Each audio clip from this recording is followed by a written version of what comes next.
Hello dear student, हमारे सच्चिदानंद learning channel में आपका स्वागत है। इस वीडियो में हम लोग कक्षा 11 का जो जीव विज्ञान यूपी बोर्ड द्वारा जारी किया गया सिलेबस है जीव विज्ञान का, आइए चेक करते हैं। देखिए यहाँ पे यदि आप केमिस्ट्री, इंग्लिश, हिंदी इत्यादि के सिलेबस को नहीं देखे हैं तो डिस्क्रिप्शन बॉक्स में जाइए, कक्षा 11 के आप चेक करिए।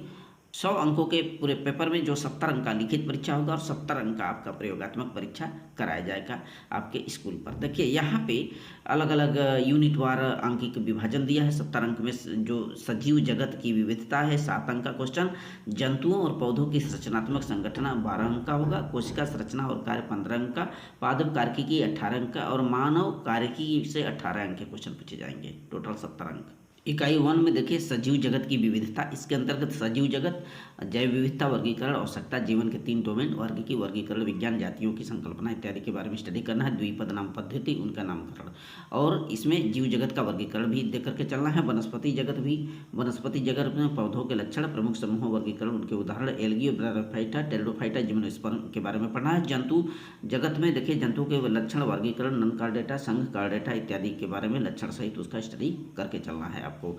फिर इकाई 2 में जंतु और पौधों की संरचनात्मक संगठन और पुष्पी पौधों का शारीरिक संरचनाएं, पुष्पी पौधों के आकार की, इसके बारे में स्टडी कर लेना है आपको। फूल, पत्ती इत्यादि पुष्पक्रम किस क्रम से, उसका फैमिली और उस सोलेनेसी इत्यादि ग्रुपों का स्टडी करना है। जंतुओं के संरचनात्मक संगठन और इकाई जो 3 है कोशिका संरचना एवं कार्य, जिसमें कोशिका जीवन की इकाई है। इसके संदर्भ में आपको कोशिका का सिद्धांत, कोशिका जीवन की आधारभूत इकाई है, प्रोकैरियोटिक, यूकैरियोटिक कोशिकाओं में क्या डिफरेंस है, उनकी स्ट्रक्चर, कोशिका झिल्ली, कोशिका भित्ति, अंगक, एंडोमेम्ब्रेन, अंतः प्रद्योगिकी जालिका, गाल्जिका, लाइसोसोम, रेक्टिका, माइटोकॉन्ड्रिया, राइबोसोम्स, कोशिका कंकाल, सीलिया इत्यादि के बारे में स्टडी करके चलना है। केंद्रक कला, क्रोमेटिन केंद्रिका और जैविक अणु में देखिए सजीव कोशिकाओं का रासायनिक संगठन, जैविक अणु, वहीं जैविक अणु में सजीव कोशिकाओं का रासायनिक संगठन, जैविक अणु, प्रोटीन, कार्बोहाइड्रेट, वसा, न्यूक्लिक अम्ल के बारे में स्टडी करना है। एंजाइम, उसके प्रकार और क्रियाविधि। कोशिका चक्र और कोशिका विभाजन में कोशिका चक्र, सूत्रीय, अर्धसूत्रीय विभाजन का महत्व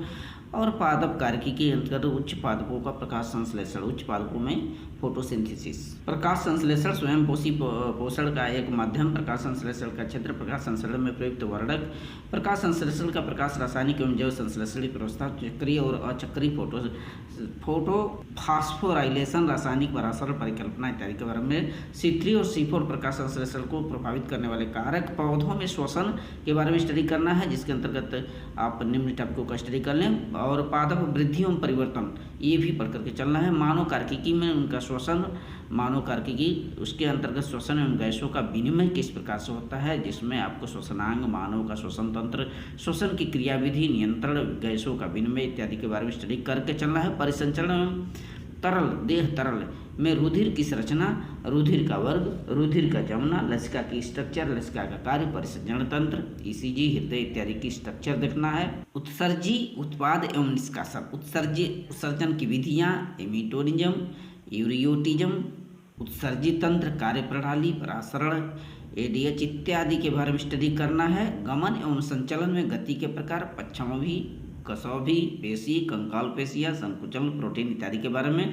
तंत्र के नियंत्रण और समन्वय वाला चैप्टर आपको कवर करना है, जिसमें तंत्रिका, कोशिका तंत्रिका, तंत्र, केंद्रीय तंत्रिका इत्यादि के बारे में स्टडी करना है। और रासायनिक समन्वय एवं नियंत्रण चैप्टर आपको इस बार आएगा। और साथ ही साथ प्रयोगात्मक का जो ये कार्य प्रणाली है आपके स्कूल पर आधारित, जड़ के प्रकार, मूसला, अपस्थानिक जड़ों के बारे में, शिराविन्यास, सरल और संयुक्त शिराविन्यास, द्विबीजपत्री और एकबीजपत्री जड़ तने इत्यादि का जो अनुप्रस्थ काट है आपके स्कूल में कराया जाएगा। साथ ही साथ ये जो तमाम पुष्पी पौधे हैं, स्वपरागण, परपरागण, पेपर क्रोमैटोग्राफी इत्यादि, मूत्र में शर्करा की उपस्थिति, मूत्र में एल्ब्यूमिन, एपिडर्मिस, छिलकों का उदाहरण, रियो पत्तियों, शर्करा, स्टार्च, प्रोटीन इत्यादि पर जो है ना आपसे प्रैक्टिकल कार्य आपके स्कूल बेस्ड कराए जाएंगे। So thanks.